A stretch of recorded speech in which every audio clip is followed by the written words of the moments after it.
cathedral port made within 20 horsepower of a Frankenstein LS7 head, which is like, 20 horsepower cathedral port head, still making over 800 horsepower naturally aspirated on a hydraulic roller 427. That's pretty decent. At 4,200 RPM, the cathedral port head was making 100 foot-pounds more torque than the Frankenstein. Holy crap. Hey guys, I'm Josh Brown. And I'm Jordan Stevens. And you're watching the Cars and Health Bars podcast. Let's get right into the episode. Hey guys, welcome to Cars and Health Bars. On today, we are joined by Brian Tooley of BTR Brian Tooley Racing. How are you doing this morning, Brian? Great. How about you guys? Wonderful. Ecstatic. Yeah, so glad to have you back on. Of course, if our viewers missed it, we had Brian on a few years ago, after PRI at that time. But the way we're going to structure this show today is we're going to, catch up with Brian in this first little chunk here. And then we're going to be talking about, of course, Brian's new cylinder heads in the back half of this episode. But in the meantime, Brian's had a lot of other products come out since the last time we spoke to him. Of course, more recently, got a lot of new valve cover colors in production now. Yeah. I'm really proud of the team for bringing all those colors to market. Because every color you add, if you do it on logo and no logo valve cover with and without coil packs, it's 4 SKUs. And obviously, the more SKUs you put in stock, the more SKUs you have to manage and try to keep in stock. And so there was some reluctance early on to add any more than the first 3 colors we offered. But, the operations people finally graciously conceded that, it's a great product, great profit margin. Frankly, it's one of our most profitable products we sell, absolutely the most profitable casting we sell. And so, they conceded to add more colors. And it's amazing how well that team works, because they have brought colors to market that I didn't even know they were bringing to market until, the marketing team's like, hey, these are done. And it's just like, that's kind of cool. If I didn't know any better, I'd think that was something that Ethan Moss was spearheaded. I don't know if he did or not. Ethan is he's a great guy. He is he's a maverick, and he is definitely an asset to the team. Yeah, we had him on a few weeks ago. He was he was such a character. I was so glad to have him on. His son watches the show, and he was like, man, you should have my dad on sometime. I'm like, who's your dad? He's like, Ethan Moss. He's like kind of high up in BTR. I'm like, shoot, send him our way. And I'm so glad to have him on. All the design, I didn't know he made all the designs and stuff for like the shirts and the banners. I was like, dang, that's so cool. I want one of those banners in my shop so bad. They're just like so out there, and I love it. Yeah, he's done a lot of the design work. He has a lot of great ideas. So like I said, definitely a great asset to the company for sure. Yeah, we didn't get to see him at PRI. We wanted to maybe link up with him, but I think he got snowed in or something. Yeah, we were talking about it before the show. I want to hit on your car collection a little bit, because I knew of a few of them. I knew, of course, about the TRX and the yellow C5. But for our viewers that might not know that side of Brian, I mean, you've got some pretty cool cars in your under your belt. Yeah, I've I tend to buy, and I don't tend to ever sell. So then I tend to have a lot of cars. It's a good habit. Yeah, well, maybe it's a bad habit because you run out of space. But fair enough. Yeah, because now I daily drive a GMC AT4 that I bought last year, but I still have my T-Rex. And but I did have a 2019 Camaro that we made a lot of power to the tires with naturally aspirated. That engine made 740 to the crankshaft for power, stock short block. So very cool, very cool project we did with that. But I love Corvettes. I've loved Corvettes since before Chevrolet moved Corvette assembly to Bowling Green, which is of course my hometown. And my dad's best friend had Corvettes the whole time I was growing up, and I just fell in love with them and just always loved them. And then having a performance shop in Bowling Green, when the C5 came out, and then eventually having a chassis dyno and working on those cars and driving customers' cars. So impressed with that C5 and the C506, and was eventually able to buy one. And actually, kept that car. So I bought that car when I was still in Bowling Green. So that was around 02, 03, and just got rid of that car last year, to give you some idea. And honestly, I got rid of it because I was out of room. It had to go. But you know, so the collection probably begins in 2018. I've got a 2019 ZR1. We initially road raced that some. When I was at Ron Fellows, you get a couple of days free at Ron Fellows, so learned a lot there. Excellent school. I was amazed at how rapidly they moved us through the pace, the exercises that they did. Learned a ton in 2 days. Way more aggressive course than I thought it would be. I thought it would be, way, way pampered down, but within no time they were balls out in those cars, and I was just like, "Wow, this is cool," because that's a very powerful car, right? Pretty fast, and so still have that car. I raced that car at NCM some, or maybe I should just say did HPDE days. That's not really racing, maybe, but had a lot of fun with that car. Eventually turned it into a drag car. Eventually went 870s with it, Wow. and it sets basically in that same form to this day. I guess it's probably my first collector car at this point. Um, and then in 2018, I did about slide that car off the track at NCM, and I decided that I needed a much less expensive car to make laps in at NCM. I did join the drivers club about that same time, and so I bought three C506s, one from me, my wife, and my son, and they're all 02, 03 C5Zs, and then we ended up putting like the same coilovers on them, pretty much same brakes. Left, we squared up the stock Z06 wheels on them, did the aero, Night Lives front splitter, rear wing, Yeah. and so those have been just a ton of fun. Did put harnesses and all them seats in them. Got to put seats in those cars for sure. And then I've got a C6 that I've been building for years. It's a C6 drag car. Went through several iterations of want to be a heads up class car and then SCT street racer. And finally, we just turned that F3R 121 blower as slow as we could turn it and turn it into a little gangster's car. It went 523 first time out. And so we're trying to slow it down to 530 to run that class. And then I've got a C7 that I bought from Dave Atkins. It's the, I guess, fastest, LS powered Chevy bodied car in the world. It's been 380s, 199 in the eighth, and super fast twin turbo Noonan Billet 427 twin 88s. So we're racing that car. We went to World Series of Pro Mod and ran the I think True 10.5s. You were in the 10.5 28 tire, and we're campaigning that car with the guys from 10 Soldiers. Brad and Jason, wonderful guys. And so they finally went 420 at 193, I think. And the amazing thing about that was when it came back around to the pits, they pulled the spark plugs out, and none of the spark plugs showed any heat yet. And they were just like, Wow.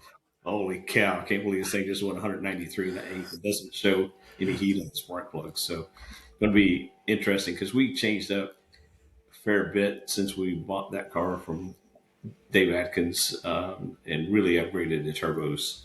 So it'll be interesting to see what the precision. We actually tested a set of force induction turbos, and the precisions were 7 mile per hour faster back to back. So thought that was interesting information, interesting data. I'm a highly data driven. Yeah. Oh yeah. Testing is of course expensive, and few people do it, but you just learn so much when you do it. But and then a C8 Z06, I ordered a C8 Z06 with the ZDK track package, just like my C701. I ordered it with the ZDK package and got that. Well, after waiting 2 years, the dealership said if you want a C8Z, you're going to have to take one without the ZDK package. So I did, and then over the winter, a friend of mine that had ordered basically the exact same car that I've got, same color, same interior, same everything, had ordered the ZTK and got it, and then decided to get rid of the car. So I bought that So I need to sell the other CNC I've got. So right now I've got two of those, and then several sets of tires. Stock 4S tires. The Pilot Sport Cup 2Rs. I've got a set of forged lines with 19-inch forged lines that I put the Hoosier R7 slicks on, which was that was a ton of fun because when you go to NCM, the Drivers Club, obviously you're dealing with a bunch of rich guys, right? And I don't even consider myself a rich guy in that crowd, right? Yeah. There's guys there that are truly rich, hedge fund managers and whatnot, Yeah. and so they've got Porsche GT2 RS, McLaren 720, all those types of cars, and I'll catch them out on the track and sneak out there with the R7s on that car, and just pass them, 5, 6, 7 seconds faster than they are. Wow. And they don't know what happened. They're like, my car broke or something wrong. And actually, a 720S last year that I ran down and passed. After I passed him, I went ahead and got off track next time around, and he stayed on track for one more lap. And when he came off track, there was smoke billowing out of the rear of that car. Of course, they're vented, out the back hatch like a C8, and so smoke just billowing out of this thing. I was like, my God, he's blown that thing up. And then, the fellow that waves us on track, I asked him about it, and the oil cap had come off the engine. Oh, man. Wow. Oh yeah, lost the oil cap. So it's just like, that doesn't sound. I don't know if somebody made a mistake reinstalling it, or it's just that poor of engineering. But I thought it was very interesting because that had to have made a huge mess. And he's lucky. Oh yeah. He's lucky he didn't have a fire. Yeah. He's lucky he didn't lose traction or nothing either with that. I mean, get on the tires. Yeah. So those things have been those things are a ball for sure.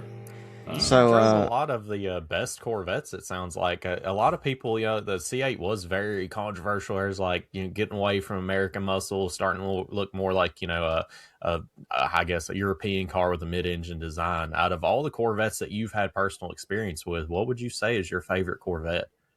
This is not going to go the way you would think because, when people come through my garage and they see that C7 ZR1 sitting there, it's the sea green orange and all that. Yeah.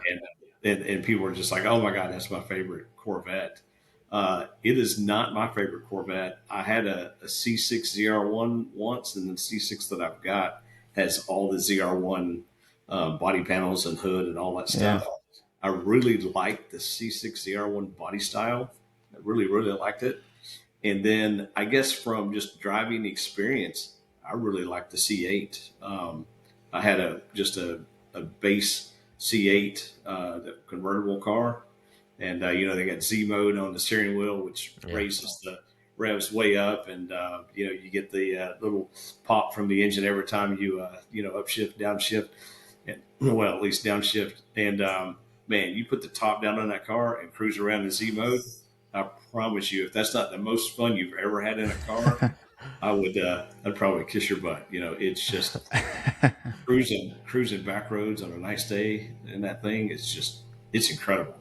But I will say that if you take one of those cars out to NCM with the stock 4S tires on it, compared to any of these C5Zs we've got with 200 treadwear tires, the C5Z with the 200 treadwear tire will run off and hide from one of those cars.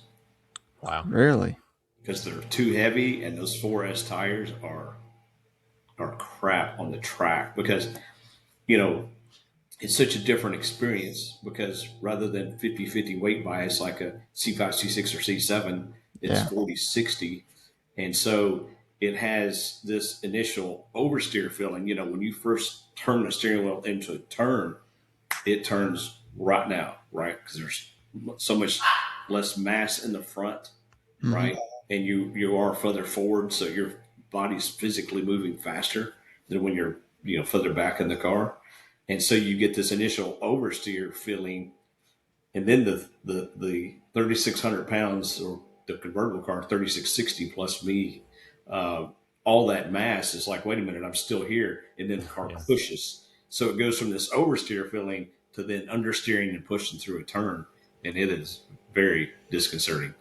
You know, the last thing you want is a car pushing you off the track through a turn. You know, 100%. yeah. So it's way different feeling, but out on the street, it is phenomenal. Would you say that you prefer road course racing more or the drag racing? Well, you know, drag racing is so difficult. Like the drag racing we just did in January, February, going to the World Series of Pro Mod. Of course, you know, all of us guys that don't have a Pro Mod, we're all stepchildren out there. We get very few passes. Um, the logistics of just getting there, you know, it's a 14-hour drive if you don't stop. And then we tend to stop every few hours because we've got dogs and all this. And, you know, it stops and everything else. I mean, you know, it's 8 to 10 hours over 2 days. And then if you have any issue at all, now it's much longer days than that. Um, Something that shocked me that I still have not figured out the physics of. I think it must be just new ratchet strap syndrome. But you know, we had the C7 race car, of course, 2,500 pound car. On the bottom of the tractor trailer, we have my 3,000 pound C6 on the lift, and with four straps X'd, you know, two in front, two in back, that car would come loose every 2 to 3 hours, Whoa. Really? which is something I've never experienced before. And unfortunately, on the way back down in February, the first time I stopped, I forgot to check the straps. And then about 5 hours in, we made our second stop. 5 hours in, right? Made second stop. The front tire of the car was off the lift. Oh Oh, my wow. God. I bet you were scared when you seen that. Well, it's just I was the first thing I looked at to see if anything was scratched up the inside of the trailer of the car. And luckily, neither were scratched. Um, but yeah, you know, so we you know had to buy some tools. Went to a Harbor Freight parking lot, and I've got a Pro Jack. And a Pro Jack has a big chrome handle, probably 4 feet long, and I had to hold the handle under the car while my wife lowered the lift so I could get it back. So I could get it back on the lift. So Lord. and then and then the lift had always been cantankerous. The locks on the far end of the lift wouldn't unlock. Well, they chose that moment in time to completely quit disengaging. So then we couldn't Oh, even, wow. yeah, couldn't even let the lift down. So then I had to dig into what is wrong with the mechanism connecting the front to the back. You know, the handle that you turn, Hmm. and found the issue. It's bizarre. They had this square tube put over top of this, you know, metal piece, and it was just loose, and it would just turn inside that metal tube. And Wow. yeah, so yeah, so it's just amazing how hard it is to, you know, even getting to a racetrack that far away, for example, versus NCN, which is an hour and a half from the house. You know, you load cars up, an hour and a half, you're not going to have an issue or problem. You know, you roll into the track, unload cars, and you know, you're off having fun. And you know, when you're at a drag race, you know, there's a certain amount of anxiety. Um, you know, you're waiting for your class to get called, and it finally gets called, and you know, you're taking your normal clothes off, trying to put your suit on. Of course, my car runs on M1, which means I had to run, you know, the same suit that a top fuel guy wears, right? The Yeah. 20 layer. And so you've got this, you know, my race suit, unfortunately, is about 25 or 30 pounds. It's ridiculously heavy. Wow. Few years old, so I'm about to replace that. But you know, so we're in Florida. You know, some days are warm. You've got this unbelievably heavy race suit on, and then you know, when you get strapped in that car, obviously full harness. You know, all the stuff, Hans, and you know, and then you're just stuck there. And if there's problem in the staging lanes, if there's problems on the track, now you're just waiting Mm-hmm. and Yeah. That waiting hot race suit. and waiting. Yeah, and you are, you know, you're about to burn up before you can even get a burnout, as opposed to going to the NCM Motorsports Park, and the only thing you had to wear is a helmet, and you go, you know, you of course me, I can run, you know, the advanced class or the, you know, novice class out there on driving club day, which means I can run at any time, any part of the day. And so, you know, just whatever you feel like making some laps, you just get in your car, put your helmet on, go on track. So the experience is really no comparison, right? It's just so much fun to go out there and make laps. It's one of those things I've heard about my entire life. It's a shame that I didn't experience that road course. I think so. 2017 was the first time I experienced a road course ever, HPDE day, and with the C606 I had at the time. And so let me see. So that was what, 9 years ago. So I've been 52 the first time I ever experienced, driving on a road course. So I would tell everyone, don't wait until you're 52 to go drive on a road course, right? Beg, borrow, or steal a decent car, put some decent tires on it, and go to an HPDE and make some laps. You'll fall in love with it for sure. Maybe take a C5 there while you're at it. Yeah, yeah. I highly recommend. They're light, they're cheap. Yeah, it's super fun car. Yeah, I think they're one of the best LS cars that you could possibly buy. I mean, just for the price, and you can do so much with the platform. Yeah, C5 and C6, because by the time you got to C7, they were too complicated. And by the time you get to the C8, I mean, I owned my C8 for a year before I found out where the battery was. Right? I don't even know where it is. Yeah, when you raise the front frunk toward the back, there's a plastic panel that's behind that plastic panel, and forget trying to get it on the lift. I like to never, because I have to I use the wheel dollies to position a car to get it on a 2-post lift, and with those 14-inch rear tires, those conventional wheel dollies won't jack up those rear tires. So I couldn't even get the thing on a lift for the longest time. Yeah. So it's, they've gotten too heavy and too complicated, the C7s and C8s, unfortunately. Great cars out of the box, don't work on them, right? I mean, they're just, I hate to say that, because that LT, the Gen 5 LT direct ejected engine is absolutely my favorite naturally aspirated engine of all time.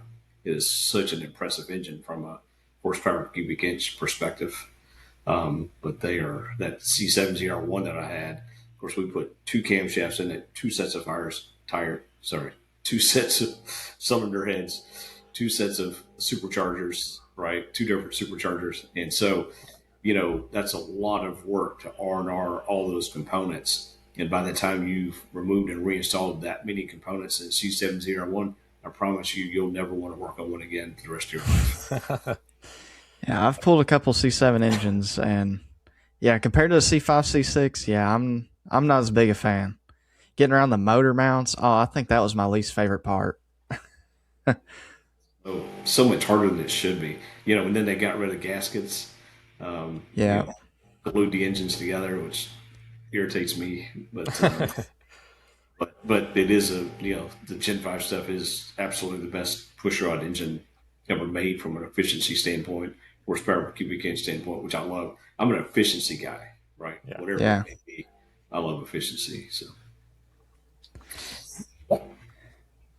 Jordan, you had a question about the cams before we get on to the heads section. Okay. Yeah, so what originally made you want to get into the camshaft market? Because it was really saturated. I kind of got an idea, but I just wanted to hear it from you. I'll be glad to tell you. So in 2001, when I bought a 5-axis CNC, we were picking up about the LS1 cars, LS6 cars, 40 those heads. We were picking those cars up about 40 or 50 real world horsepower, right? Yeah. Of course, maybe we were milling the heads and notching the pistons to get 50 real horsepower, but you could pick up a lot of power on an LS1 to LS6. And so, I already had a lot of Ford business, the late 90s, early 2000s. So when I bought that 5-axis CNC in 2001, by the time you CNC the head, did a valve job, milled it, cleaned it, assembled it, we were charging maybe $1,000 labor to do that. 50 horsepower, decent power gains. Loved cylinder heads, of course. It was my passion. And and then sold that business to Summit Trick Flow in 2005. Well, it's so ironic. Within a month or two of me selling that business to Summit Racing Trick Flow, I got my hands on the first LS3 and first LS7 head that I'd ever seen. A buddy of mine was in Detroit, and he always dumpster dive, you know, and Yeah. he sent me one of each. And when I saw him, I was in disbelief. I was just like, holy crap, is this really going to be a production head? And then it was, and so then porting an LS3 head, you went from making, gaining 40, 50 horsepower from the porting to 20, right? And Yeah. really the head was too big to start with. So porting it, yeah, you can pick up power, but you're really making the head too big because it's too big stock, right? 260 cc is Yeah. too big stock. And so, the CNC porting, the stock castings just didn't make as much sense to me because the cost of CNC and valve job, clean, assemble, all that stuff, that price is only going up. Meanwhile, the performance is going down. At the same time, we did some camshaft development at Trick Flow, and you're seeing 60, 70 horsepower gain from a $400 camshaft. Excuse me. So when I left Trick Flow Summit, I didn't have any intentions, honestly, of getting back in the performance industry. The performance industry had, I would say, not been very kind to me. I started Total Engineering Flow in 1993. Was hired into Holly Product Development, 94, 95, quit in 96. That was the worst work experience of my entire life. And then, frankly, Trick Flow Summit was not much better. I was not treated very well there. And so, it's just like, I need to go find something else to do. When I got out of the Navy when I was 24, I was a maintenance mechanic in a factory for 4 years. Probably the best job I ever had in my life. The better you are at fixing and maintaining equipment, the less work you have to do.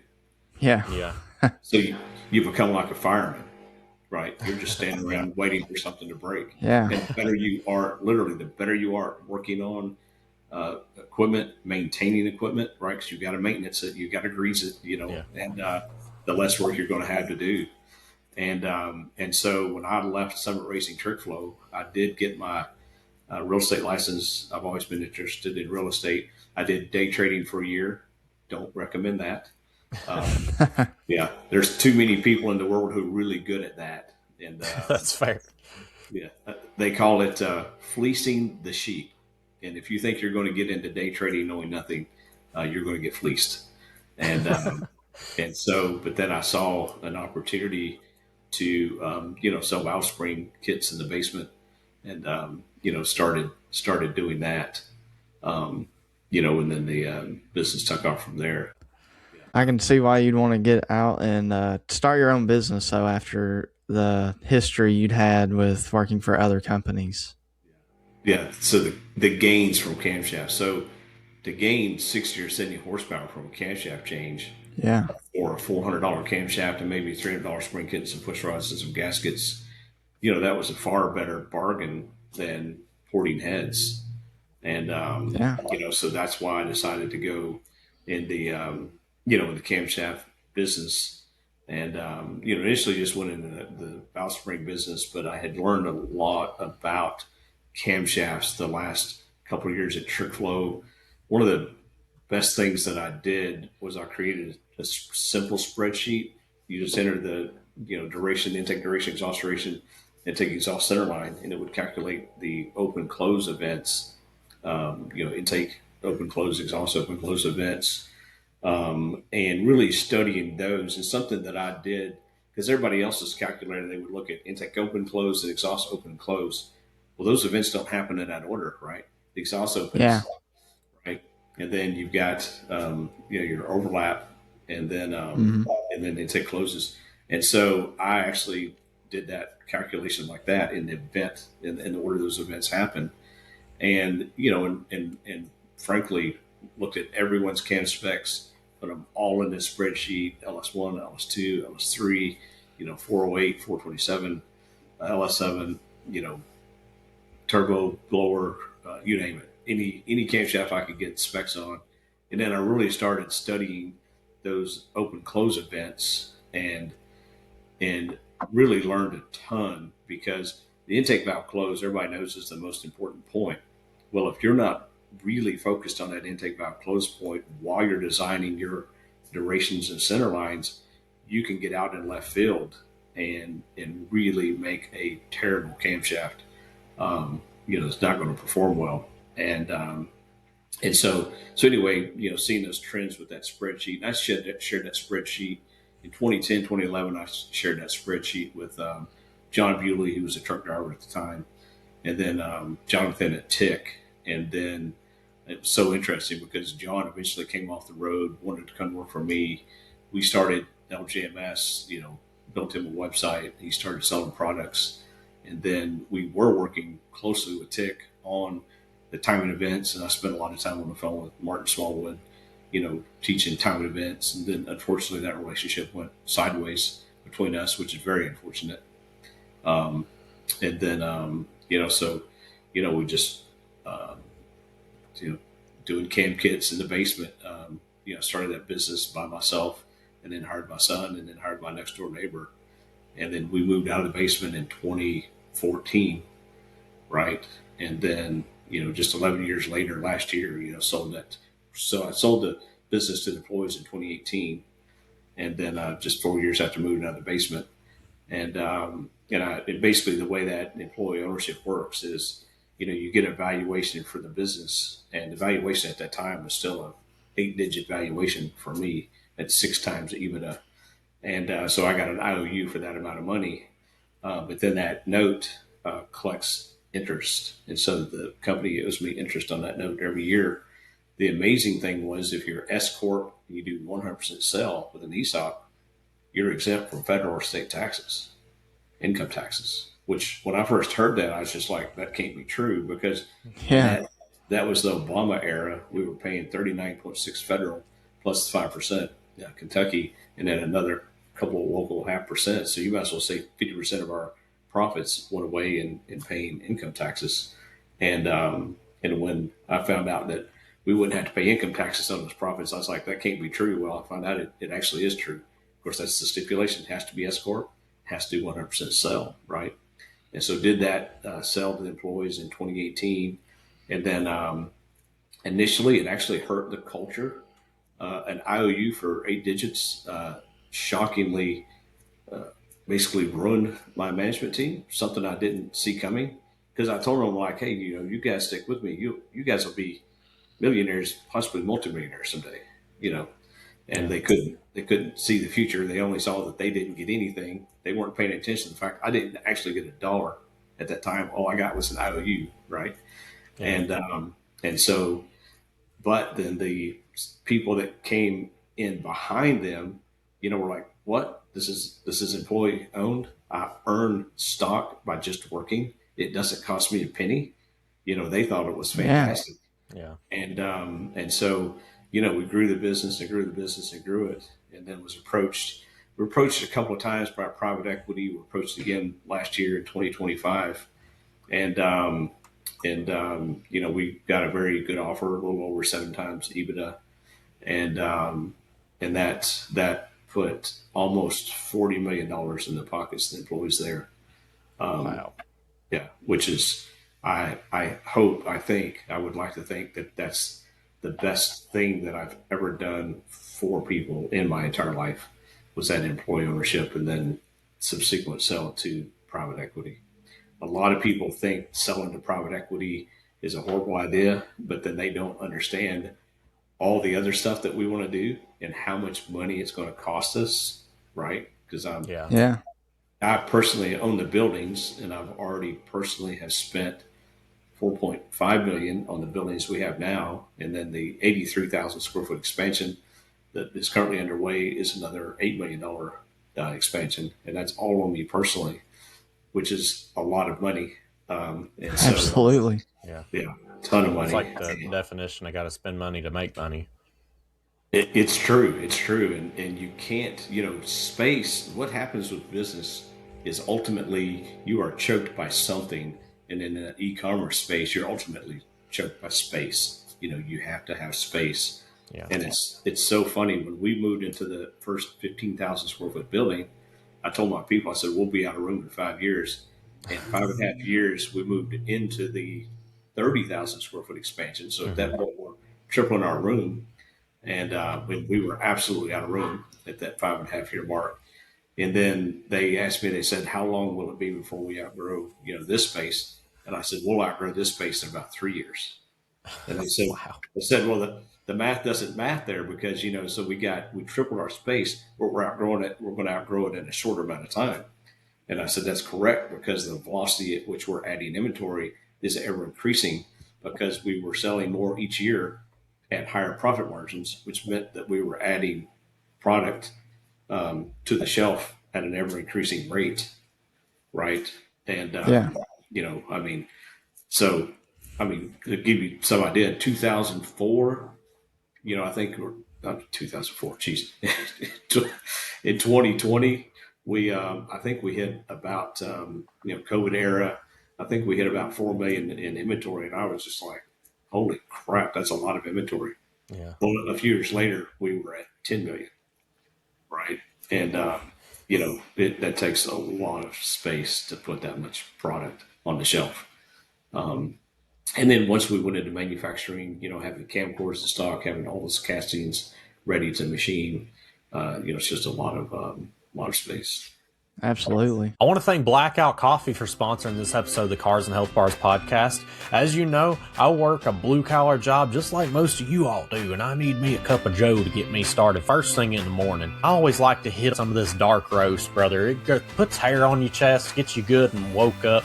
And hey, if you got a wife like mine that loves some coffee, they've also got flavored coffee options such as jelly donut, salted mocha, cinnamon French toast. Look at the ratings on that, brother. Almost 1,500 5-star reviews. I've been drinking some of that good dark roast to get me started. And hey, they've even got instant coffee. We've all been there running late for work. Grab you one of these and dump it in your water bottle. You got coffee on the go. I want to again thank Blackout Coffee for sponsoring this episode of the podcast. Go on over, support our sponsors, support our troops. Good old America. Get you a cup of Blackout Coffee, brother. Our first sponsor today, of course, you know them, you love them, Chemical Guys. They have the best car care products in the game. Of course, my favorite products here, you got the starter kits. I highly recommend the starter kits to any of our listeners because it is the greatest way to get a bulk amount of products. It's just the best bang for your buck. Even the mini arsenal, it comes with everything you need. It's got the honeydew soap. It's got the spray wax. It's got the bucket, the foam cannon. It's got everything you need. Cars 10 site-wide for 10% off your order. And our next sponsor today is Badass Extension Cords. They've got some of the highest quality extension cords in the game here. Got their outdoor extension cords pulled up. What I really like about them is they have all these customizable colors that you can do, and you can even have unique writing on them to make them say whatever you want. They've got the 50-foot pro cable with 6 outlets going along the whole entire cord. These cords are some of the highest quality that you have around. You need some of these in your shop. Even the indoor ones, they go all the way up to 100 foot. They go all the way down to 25 foot. Why not pick up a badass extension cord for your shop so you can make sure that you do not lack anything whenever it comes to working on your project. You need that for those power tools. You know you do. That being said, guys, head on over to Badass Extension Cords, pick you up a cord, and use our affiliate link so they know we sent you. I want to thank Speedway Motors for sponsoring the podcast. One of my favorite parts, wiring harness. They have a DIY wiring harness. So if you are not that good at wiring, they have a full kit that is a universal. You just pick what circuit you want. It is as simple as you get it. They have a lot of parts for your older cars. It's hard to beat these deals. Some of the best prices. That's always what I've known them for, is the really good prices, the really good quality. So yeah, guys, hop on over there. See if they've got something for your build and use our affiliate link so they know that we sent you.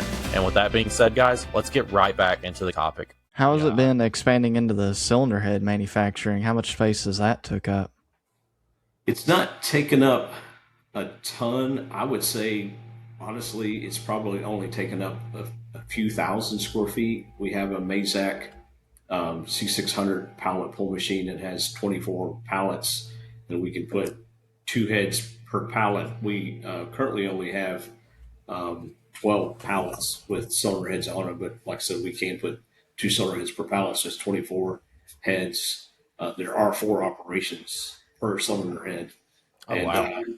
so, so that sort of has to go from, the first operation pilot to the second operation pilot, the third operation pilot to the fourth before it's finished. But, you have to understand that during those processes, those operations, you're installing an intake seat, you're boring the exhaust for a interlocking exhaust seat.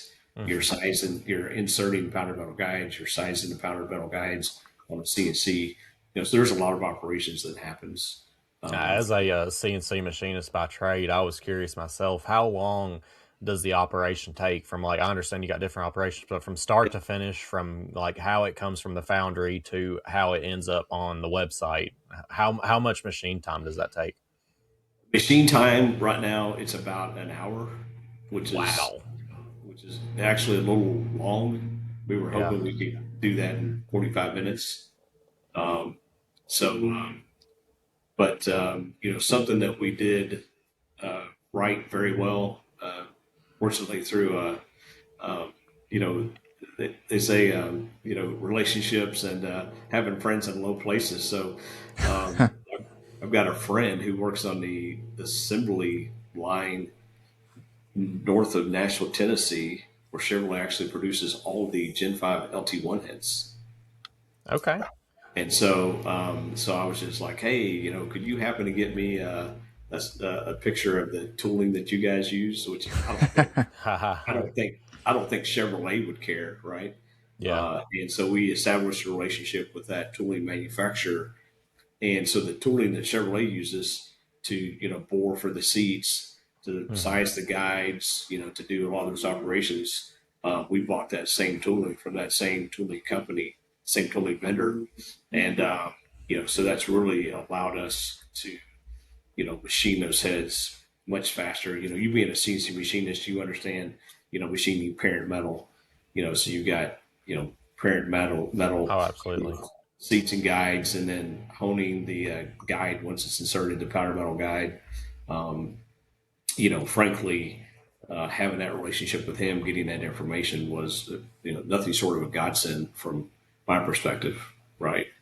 And Yeah. it really that's what's happened with BTR. In the 12 years since I moved out of the basement, it's just I know this day and age. I think God's not very popular in our culture, and but I can tell you, man, if you don't think the people at BTR and BTR have been extraordinarily blessed in the 12 years since I moved out of the basement, think again, right? I mean, the things that have happened, it's just nothing short of you know, incredible, just huge blessing. Um, so yeah, so the cylinder head deal, that the idea for the Canted valve heads.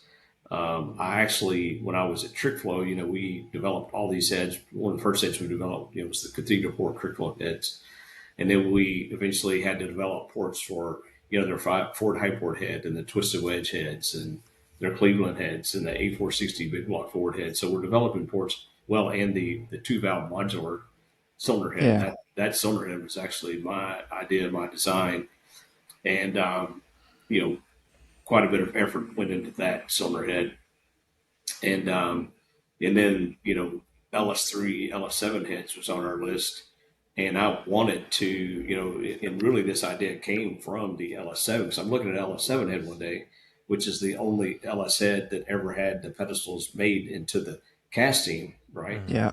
And I'm Mhm. looking at LS7 head one day, it's around 2008, and I'm looking at it, and I was like, you could move that pedestal mounting point and that valve, you could move those together and Yeah. have a canted valve head, right? And I was Yeah. just like, this is a fantastic idea, but I didn't present it to TrickFlow because of all the drama that occurred via when we were testing the two valve modular head. There was actually a lot of drama in durability testing that head there, unfortunately. Long story, but anyway, because of that, I was just like, there's no way I'm deviating from stock geometry on anything again ever. While I was there, I did make the decision to roll the LS3 head from 15 degree to 12 degree, basically just make the intake Yeah. center line just stock LS7, and then move the exhaust valve 50 thousandths for increased cylinder wall clearance, because people think an LS7 head won't fit on a smaller bore because of that big 2200 intake valve. They don't realize it's actually an exhaust valve that hits the cylinder, right, in a smaller bore engine. So anyway, so putting that smaller LS3 diameter valve in that trick flow LS3 head, moving that exhaust valve over 50,000s, allows that to fit a 4-inch bore. But still, at that time, it was stock geometry. At that time, those LS3 heads were designed to have LS7 rockers. So it was stock 12-degree LS7 geometry. Then I left, and then they put 1.7 rockers on it.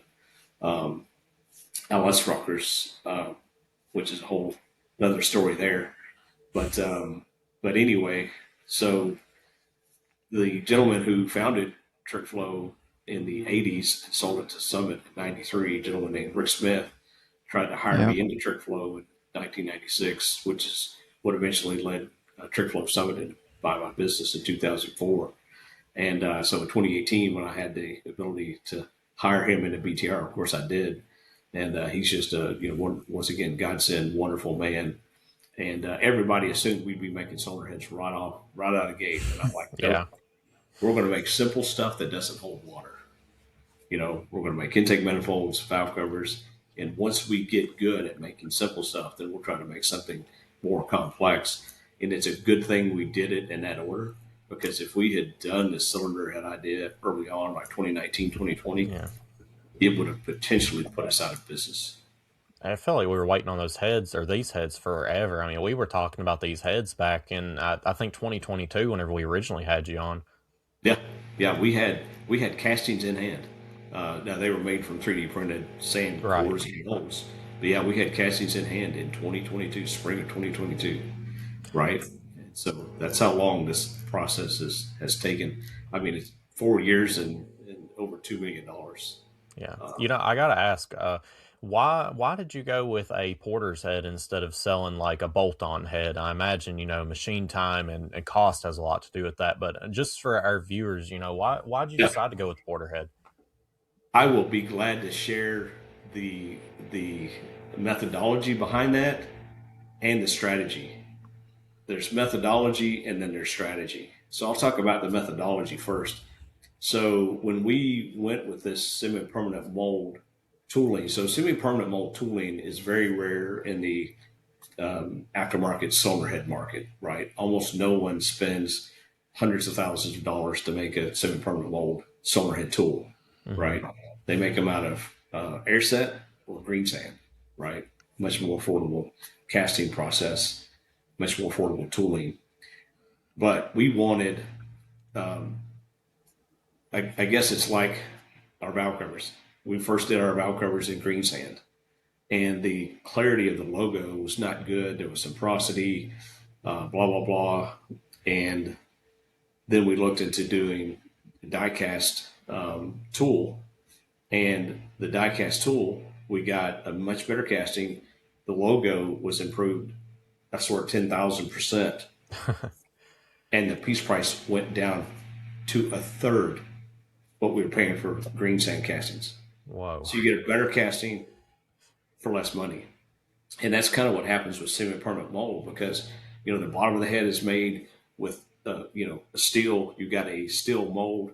The exhaust side of the head is made with a steel mold. It's on this slide mechanism, so anytime you're using a steel mold instead of a sand core that's being broken down, because a lot of people don't realize that, each cylinder head, for example, like say air set, you're making a cope, a drag, all these cores. It's this humongous, cube that you pour aluminum in, and then you break all that sand off, and it's gone, right? So every set of molds and cores only makes one cylinder head. So when you go semi-permanent mold, you have so much less molding on the outside of the head, so much less sand involved, much less molds, cores.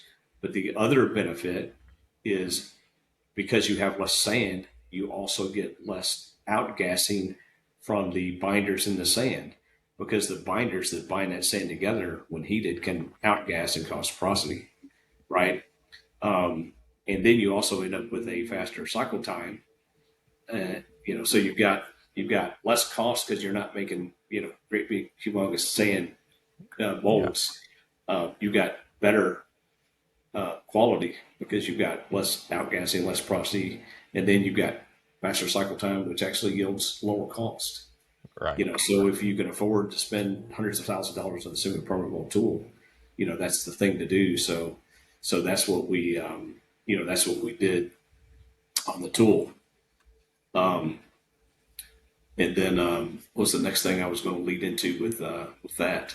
Um, Sorry, my old age No, ADD catching up here. you're good. That reasons like that are why I love the BTR brand, like with the Spintron on cam design, and the R&D that BTR puts into their product is bar none, I would argue. Yeah, we definitely try to do everything better than the next guys, right? Yeah. Yeah. And I and think it's price too was such a huge factor for you, and I feel like now it's like downhill. The price for the cylinder heads, and you're battling some big dogs, Brian. You talking about a head that needs finishing for. I mean, what do you have them listed for? Like $999.99 retail, or sorry, so Uh, seven. My yes, yeah. So the heads around 700-800 bucks each retail. So we were talking about the methodology and the strategies. So yeah, yeah. when we went to this semi-permanent mold tool, there's a shrink rate that you have to factor in when you make the tooling, right? And let's say the shrink rate is 7 thousandths per inch. So when you make an air set tool, you physically stretch the model, the cylinder head model, 7 thousandths per inch, and Yeah. then you pour the casting, and once it cools down, you hope that all the features in the correct place, yeah. right?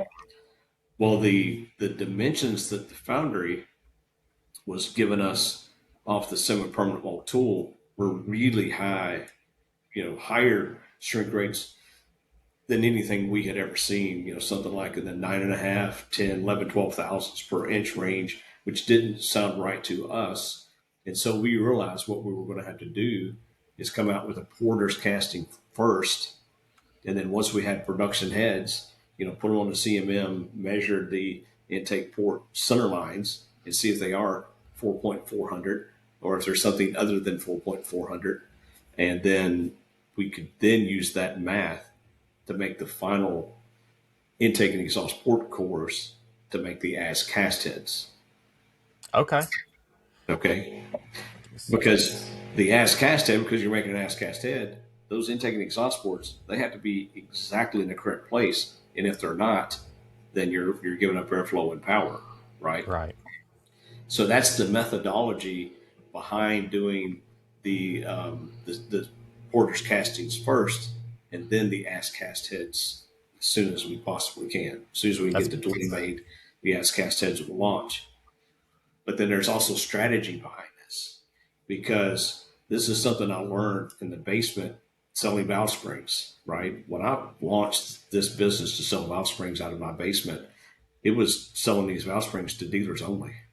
I didn't really have any intention of being, some retail powerhouse. I was in the basement by myself, right? right. And so the way I really launched the valve springs is, of course, back then it was easy. You had ls1tech.com and Corvette Forum, and everybody in the LS community was on one of those too. And so I called and emailed every single LS performance shop, installation shop, everyone in the country. I even called and emailed people who disliked me because of my time spent CNC porting heads at Kirkflow Summit. And as I could get in touch with these shop owners, I would educate them as to why this platinum spring was so good. We did Spintron testing at TrickFlow. We did durability testing at TrickFlow. And then we sold that platinum spring for 6 years without a single failure, which is unprecedented, right?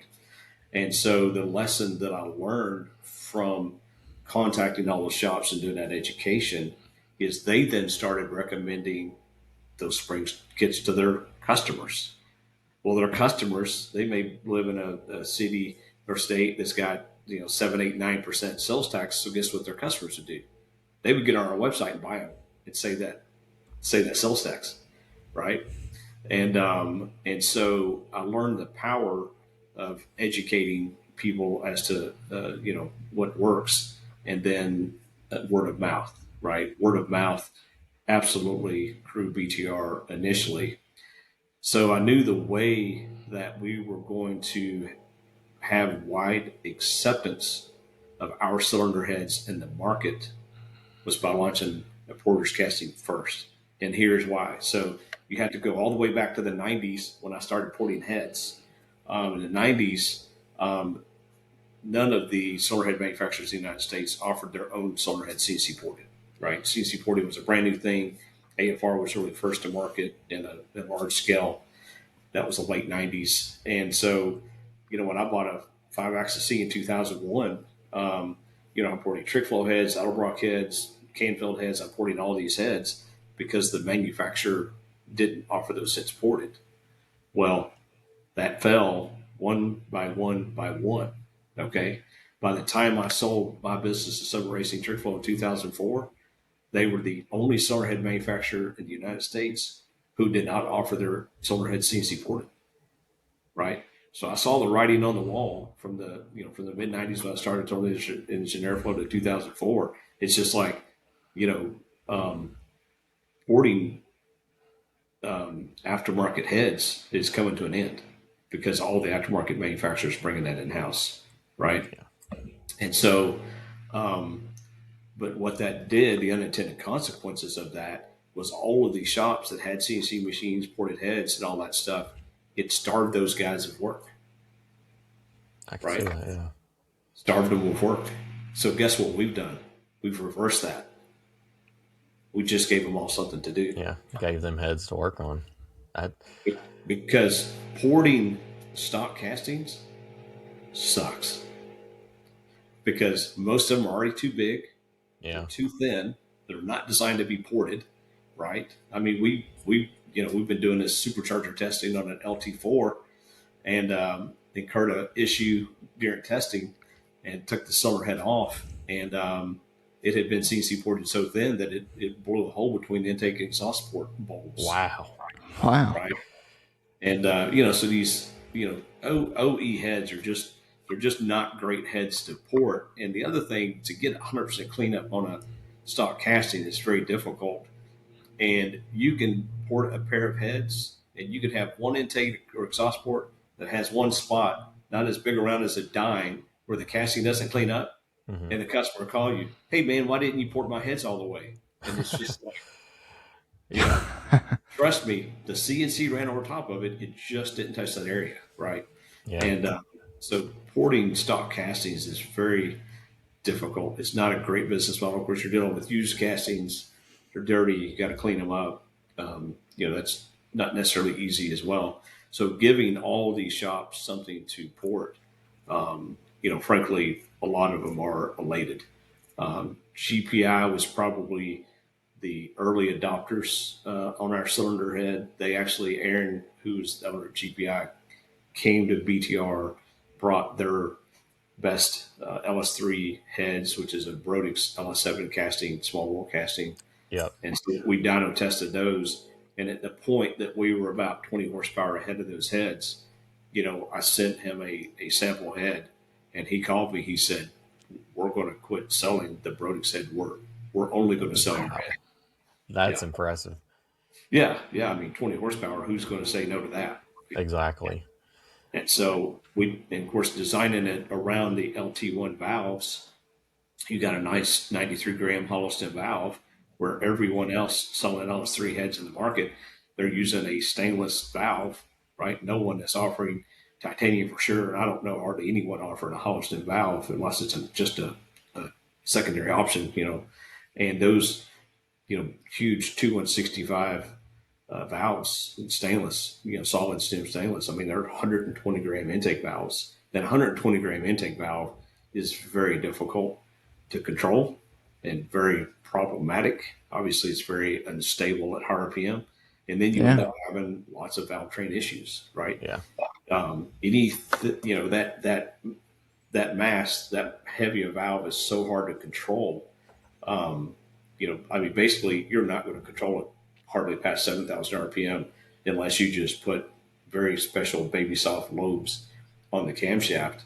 And so the people who are trying to spin those things hard, or let's say road racing them, they end up failing, because closing valves, when that valve is supposed to close and instead it's bouncing, it's hammering everything.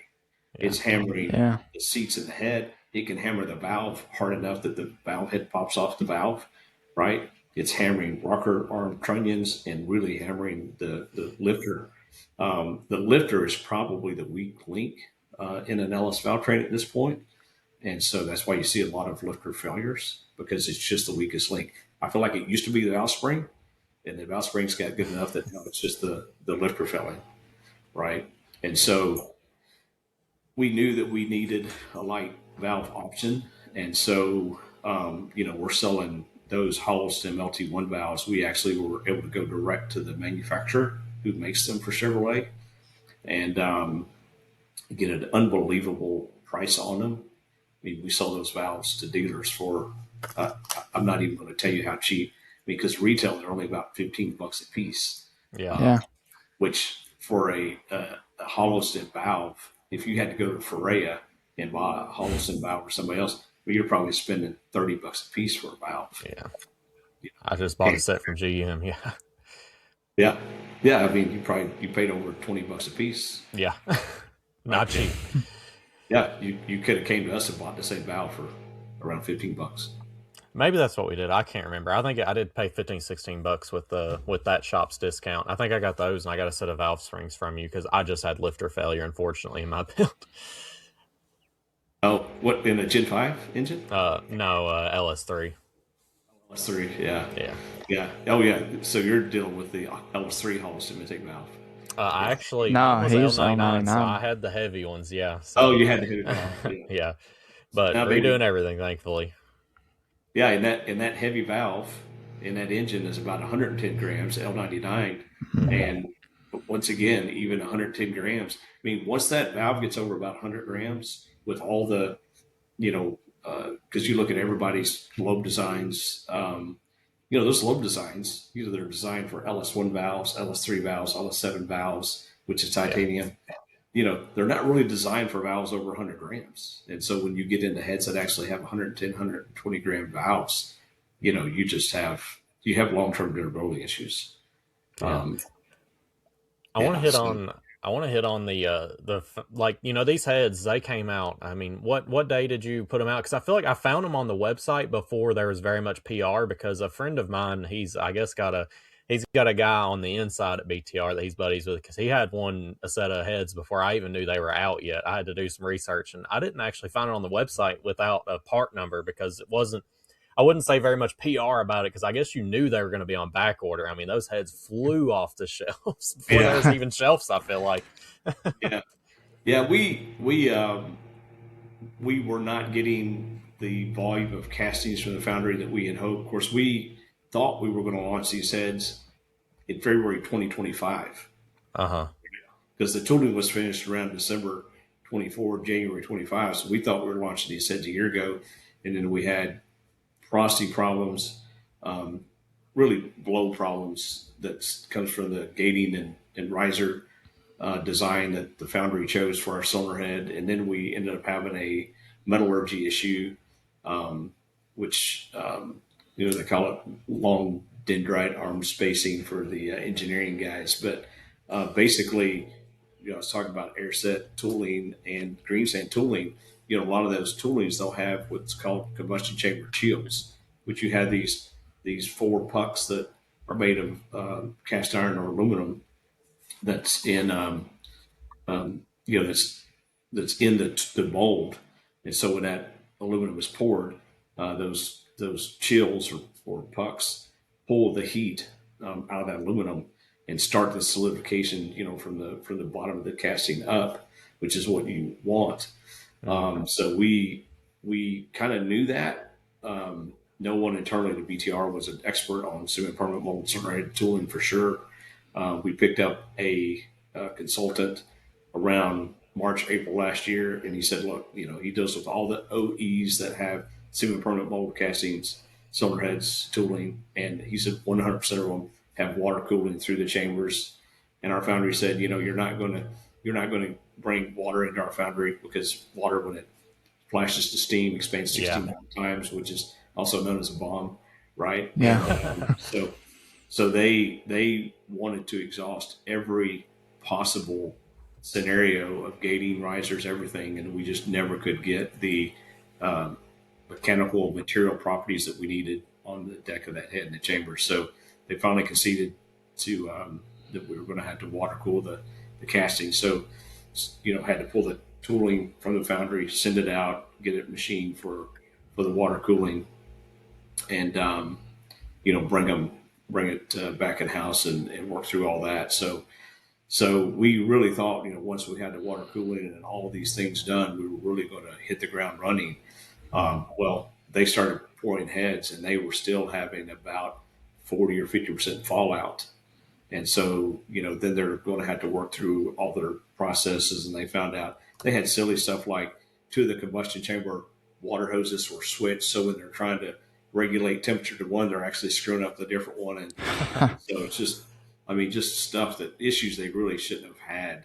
And so we did have a small enough quantity. We were receiving a small enough quantity of castings that, I said, let's just launch the cylinder heads. We'll do a soft launch. We initially sold them only to dealers. So that was simply, sales guys getting on the phone, calling a dealer, hey, these things are, if you want to put an order in, we're going to start shipping them. But we didn't even make a, social media post about it, or launch the heads, or even put them on the website. They weren't on the front end of the website.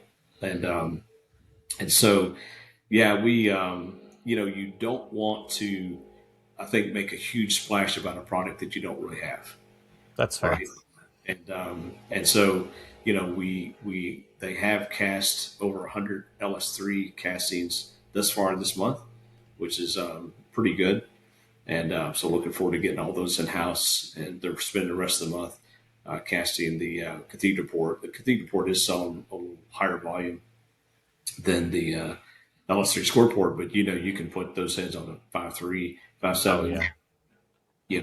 They fit everything, and that cathedral port head on a 800 horsepower 427 made within 10 horsepower of the LS3 port. Wow. And the cathedral port made within 20 horsepower of a Frankenstein LS7 head, which is 20 horsepower cathedral port head, still making over 800 horsepower naturally aspirated on a hydraulic roller 427. That's pretty decent. At 4,200 RPM, the cathedral port head was making 100 foot-pounds more torque than the Frankenstein. Holy crap. Whoa. On a street car, you're going to feel that, Absolutely. Yeah, if you've got a heavy street car with a tight converter, that cathedral port head's going to outrun that big head. Oh, yeah. And so anyway, yeah, it's kind of a soft launch. So we are working on the ASCAST tooling, the ASCAST intake exhaust ports now. And our ASCAST heads are going to be just like the ASCAST heads I designed at Trick Flow. So I'm the guy that brought the ASCAST model to Trick Flow, because I told him, I said, I think if we did a CNC bowl blend on the ports and CNC the chamber, we could still get almost CNC airflow power numbers, except mostly cast intake and exhaust ports. And that's exactly what we got. We had a Gen 2 Chevy LT1 head that the production head was within 1% of the flow model as cast, which is pretty incredible. So we're going to, because it's a relatively easy process, because you take your CNC port design in CAD, you add some material around the valve guide boss, so you got enough material there. Yeah. And then you shrink back the throat, like where it approaches the seat, you shrink it back like this, and then you just CNC that material away to match the seat valve job. And, you can get very high flow even with a cast intake exhaust port. So we're excited about the ASCAST heads. I will say at least one of the CNC shops we're working with asked us to not make the ASCAST ports as good as we probably could make them. Yeah. That's not how we roll. We're going to make stuff absolutely as good as we can possibly make it. Because the thing about, they talk about planned obsolescence. The people at Trick-Flow even, they wanted planned obsolescence and all these things. And the thing about planned obsolescence is just time and education is going to obsolete things. You can do something the absolute best that you possibly can today, and within a year or two, you're going to learn something that obsoletes that product, right? We've kind of experienced that with the camshaft development, right? We discover this and discover this and discover this, and it's like, man, okay, well now I need a V2 camshaft. Now we need a V3 camshaft. Yeah. And it's funny because people have asked me, I had a guy the other day said, in your LS7 V2 cams, do you plan to come out with a V3 version? And I said, well, not right now because we don't know of anything we can do to make more power. But in that, it may stay that way for a few years and it may change tomorrow, right? Yeah. And so, that's the thing about technology and learning and testing stuff. You're always learning, always changing. But yeah, so we're going to put our best foot forward with the ASCAST heads. We expect them to launch in probably July time frame. It's probably going to take that long to get the tooling finished and the CNC program finished. CNC program won't take long actually, but the tooling is going to take about 3 months to make. And before we make the tooling, we're actually going to 3D print the intake and exhaust port cores, put them in the casting, and then get those castings in house, machine them, and make sure the targeting of all the intake and exhaust port cores are exactly where we want them before we pull the trigger on the production tooling. That's so exciting. I know there's going to be a lot of people trying to pick up these heads, with them. I honestly feel like doing a small launch, that's going to create so much like people, you're going to see the people who do go through with, porting them out, and they're going to be doing PR basically for you because they're going to be showing videos of their power gains and how they're performing, them beating people on the racetrack. And that's going to be even more people waiting for that back order button to turn into a cart button, Yeah, I mean, look at one of our biggest supporters, like I mentioned, GPI. If we had come out with our heads and only we CNC ported them, because like a Trick-Flow, as we were bringing the CNC porters castings, to market basically, so we could CNC port these heads for Trick-Flow. Trick-Flow would not sell those castings to anybody else, right? They wanted. All that CNC porting market for themselves, but they're really shooting themselves in the foot, in my opinion, because, they're just starving these guys of work who could be CNC porting heads and selling them that likely would do better ports in chambers than what Trick-Flow themselves is doing, right? And GPI is a good example of that. We sent them one LS1 casting, one LS3 casting with one cylinder basically ported, right? Intake port, exhaust port, combustion chamber, valve job. We sent it to them. And and they looked at it all, floated, worked on it some, and said, we're probably just going to digitize your cathedral port head, but we came up with what we feel like is a better LS3 port than what you sent us, right? And so, so now we're making we've turned a shop that if we'd have gone the Trick-Flow route, where only we CNC port them, now we're competing against everybody who sells head CNC port heads, right? Right. Competing against every shop out there, right? Well, now because we've given shops like GPI CNC work to do, now they've got a product that they can sell and promote, and their customers can make more power than ever. And if things go well, it's also going to be one of the most rigid heads LS heads ever produced in terms of holding the head gasket. Yeah. Because there's some things that we did in the water jacket. So the water jackets are all 100% 3D printed sand cores. And that's actually where the patent stems from, is that water jacket, some of the things we did in there. And there's things in that water jacket that is going to help retain head gaskets that you can't normally do in a normal, the tooling that normally makes the that water jacket core. With the 3D printing, there's things that you can do to make the head better, make the cooling around spark plug better, make the holding head gasket rigidity better that you just can't do with conventional tooling. So very excited about that. So it sounds like these heads are just going to be monsters for boost as well. I mean, Yeah. high Yeah. cylinder pressures shouldn't be a problem at all. No, they should retain a head gasket better than about anything out there. Well, it sounds like Josh here needs to get a set already. Yeah. He's boosted. I didn't, like I said, my engine, I didn't anticipate all this to happen. It's kind of funny because I bought all the stuff to do my top end before this happened. I had, like I said, a lifter failure, and it basically, a roller had a party in my bottom end, and I got very fortunate. It didn't pinch that roller between my crank and wall because my block is okay. But yeah, I had bought everything to do that. I think I got springs, valves, I got everything but a head to do top end before this had happened. So I'd probably be interested because the shop that I'm working with, he's really good friends with the guys over at GPI. So I would definitely be interested in getting a set of heads, whenever they're off back order and getting GPI to port them. That sounds like an alley I need to invest in. Same for me. Are you running OE castings now or aftermarket? No, I'm running OE. I've got the factory. What is it, Jordan? 9. What heads on our cars?